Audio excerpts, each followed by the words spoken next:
You, John Fitzgerald Kennedy, do solemnly swear. I, John Fitzgerald Kennedy, do solemnly swear. That you will faithfully execute the office of President of the United States. That I will faithfully execute the office of President of the United States. And will, to the best of your ability. And will, to the best of my ability. Preserve, protect, and defend the Constitution of the United States. Preserve, protect, and defend the Constitution of the United States. So help you God. So help me God.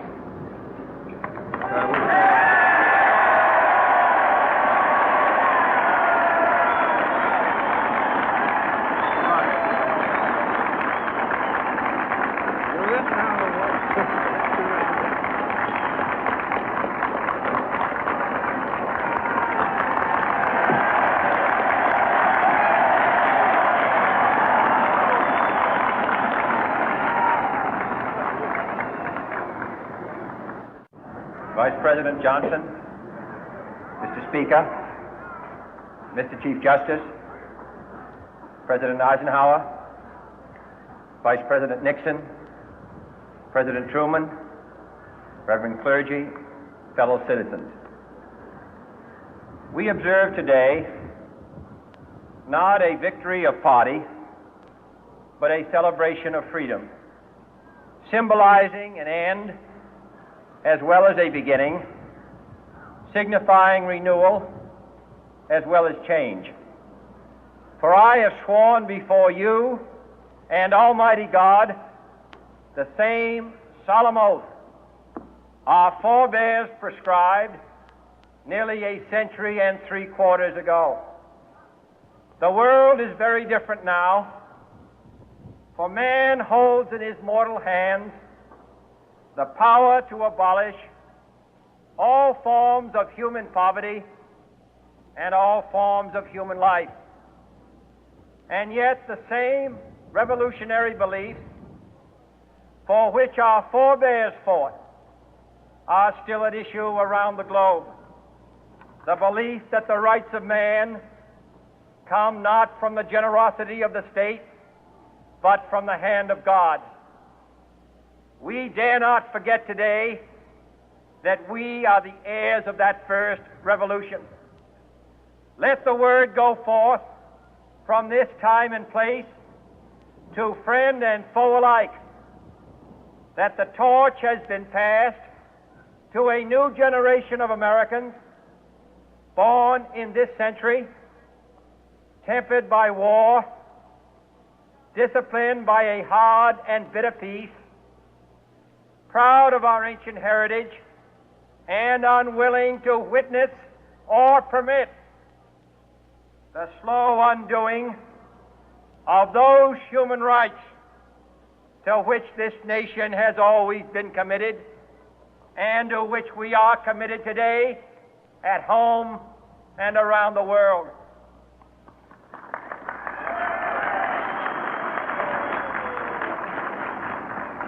Let every nation know, whether it wishes us well or ill, that we shall pay any price, bear any burden, meet any hardship, support any friend, oppose any foe to assure the survival and the success of liberty.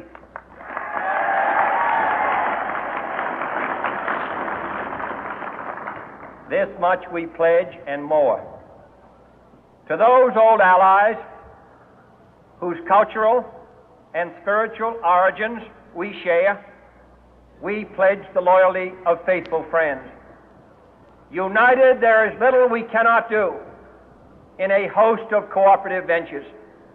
Divided, there is little we can do, for we dare not meet a powerful challenge at odds and split asunder. To those new states whom we welcome to the ranks of the free, we pledge our word that one form of colonial control shall not have passed away merely to be replaced by a far more iron tyranny. We shall not always expect to find them supporting our view, but we shall always hope to find them strongly supporting their own freedom, and to remember that in the past, those who foolishly sought power by riding the back of the tiger ended up inside.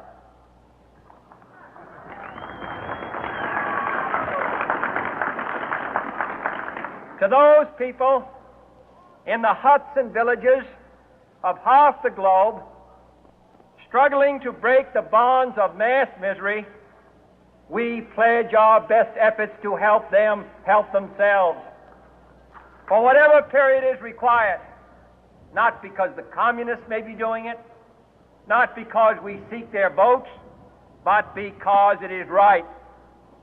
If a free society cannot help the many who are poor, it cannot save the few who are rich.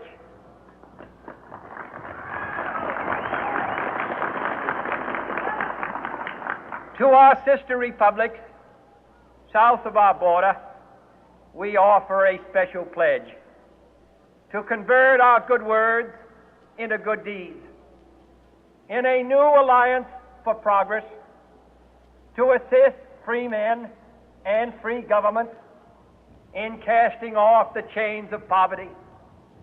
But this peaceful revolution of hope cannot become the prey of hostile powers.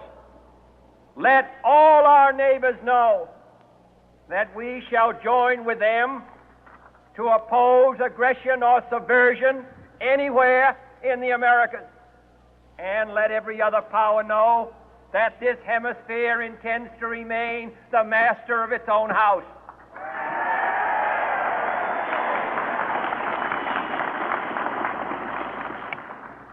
To that world assembly of sovereign states, the United Nations, our last best hope, in an age where the instruments of war have far outpaced the instruments of peace, we renew our pledge of support to prevent it from becoming merely a forum for invective, to strengthen its shield of the new and the weak, and to enlarge the area in which its writ may run.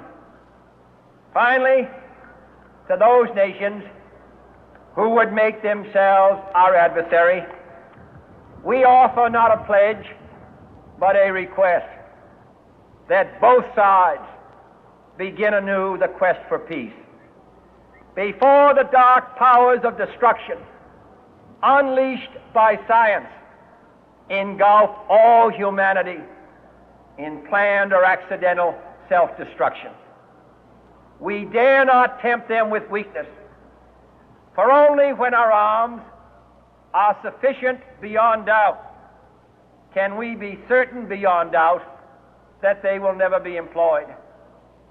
But neither can two great and powerful groups of nations take comfort from our present course, both sides overburdened by the cost of modern weapons, both rightly alarmed by the steady spread of the deadly atom, yet both racing to alter that uncertain balance of terror that stays the hand of mankind's final war.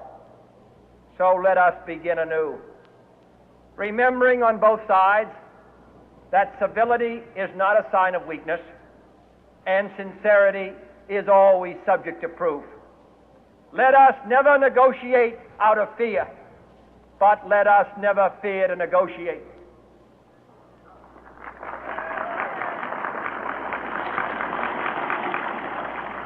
Let both sides explore what problems unite us, instead of belaboring those problems which divide us.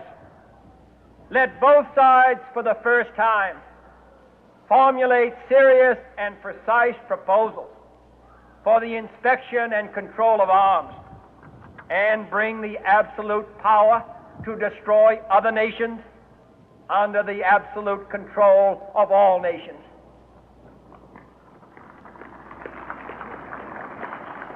Let both sides seek to invoke the wonders of science instead of its terrors. Together, let us explore the stars, conquer the deserts, eradicate